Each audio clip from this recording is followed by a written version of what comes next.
Alors Benjamin, première question, quel est l'intérêt aujourd'hui de faire une campagne B2B pour la fête des mères auprès des professionnels et des distributeurs?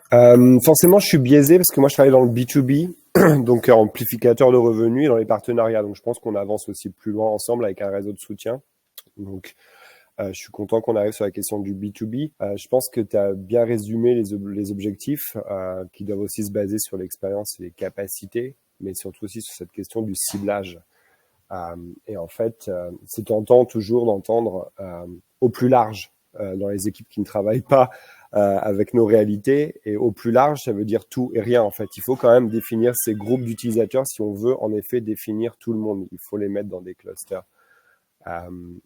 La chose, c'est que dans un monde digitalisé, forcément, la conversation avec nos clients et les clients potentiels doit avoir lieu à plusieurs endroits. Donc nous, on réfléchit surtout au lieu des transactions et au moment de la fête des mères, qui pour nous est crucial puisqu'on veut être une marque qui est engageante émotionnellement. On essaye forcément d'avoir aussi ce moment partagé avec nos utilisateurs et les utilisatrices. Et aujourd'hui, du coup, quelle action marketing concrètement on peut mener pour son service de carte cadeau B2B ou pour les plateformes de distributeurs? Qu'est-ce qu'on peut faire aujourd'hui pour la fête des mères pour rendre visible son programme carte cadeau finalement? Il y a des petites stratégies qui sont propres à chaque marque et à ses capacités d'investissement. J'aime beaucoup les exemples que tu as avancés de Decathlon. J'adore Decathlon en plus personnellement. Nous, on va plus être sur du contenu. On va travailler l'éditorial, on va travailler les visuels et on va en effet travailler le ciblage, c'est-à-dire que je m'assure de connaître le reach, l'impact, le silo d'utilisateurs de chacun de mes resellers et de mes distributeurs. Je veux savoir combien de marge j'ai si, par exemple, j'investis un package marketing avec l'un plus que l'autre ou avec l'un plus que l'autre. C'est aussi pour essayer de comprendre quelle est ma marge de progression au sein de leur base de données. Donc, c'est pour ça que très souvent, avant la campagne, on fait une évaluation, mais surtout après la campagne, on regarde si on a eu en effet la progression souhaitée. Comme ça, après, si on réitère l'opération, ça nous permet peut-être d'améliorer le message et de repositionner la marque, de faire un petit ajustement. Du coup, au sein des distributeurs, il y a plusieurs façons de rendre visible sa carte cadeau. Je sais qu'il y a les encarts, les bannières, pousser le produit dans le catalogue ou pousser la marque sur une newsletter qu'ils ont. Est-ce que vous, chez Zalando, vous utilisez tout en même temps ou vous privilégiez vraiment un encart spécifique? Pour revenir à ta présentation, pour le reste du public, sachez que j'ai pas vu la présentation avant, mais c'est vraiment un super cas d'école, Émilie. Parce qu'il y a en effet cette idée de ciblage, mais aussi de timeline. En fait, c'est tentant en effet d'aller au plus large et de tout faire en même temps partout. Mais une fois qu'on connaît son ciblage, on sait exactement aussi quelles sont les temporalités et à quel moment les conversations doivent avoir lieu ou à quel moment elles peuvent avoir lieu. On peut anticiper, ça ne veut pas dire qu'on aura toujours raison, mais si on veut se situer par exemple plutôt vers le programme d'incentive employé, on va préconiser par exemple de se rapprocher au plus près de la distribution de l'événement URSAF.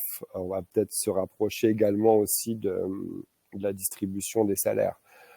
Alors que dans les logiques de fidélité ou de marketplace cashback, on va peut-être aller voir plutôt les habitudes et les habitudes des utilisateurs par rapport à des marques concurrentes ou similaires. Voilà, on va peut-être aller chercher, on va peut-être aller fouiner des détails qui n'en sont pas en fait. Et nécessairement, on va pas déployer les mêmes efforts toujours au même moment et avec un seul et même partenaire. Si par exemple aussi dans l'incentive employé, on a un plan pour la fête des mères, peut-être qu'il va être plus pertinent d'avoir d'abord une visibilité qui va rappeler psychologiquement notre présence, 3 semaines en amont via une bannière et au plus près de l'événement, arriver avec une cadence plus soutenue, une newsletter et puis un meilleur ranking, selon les capacités bien sûr des distributeurs et des resellers.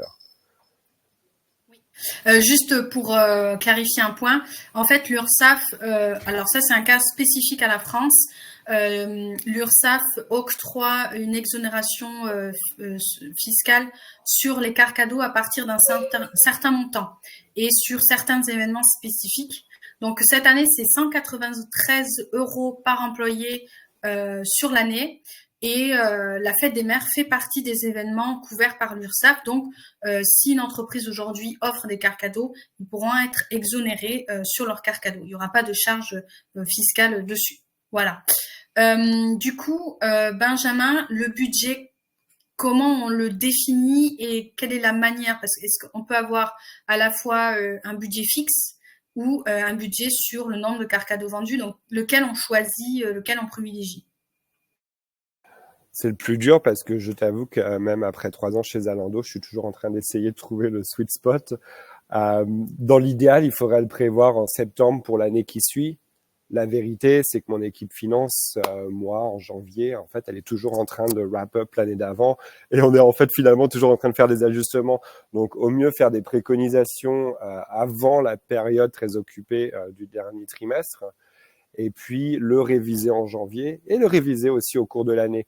Mais prévoir peut-être les investissements fixes ou là où on a aussi ce gut feeling, c'est cette première impression avec nos partenaires qu'ils vont pouvoir aussi tenir cette promesse et puis peut-être garder un peu plus de flexibilité là où on pense qu'il y a peut-être des efforts encore à faire sur le déploiement opérationnel.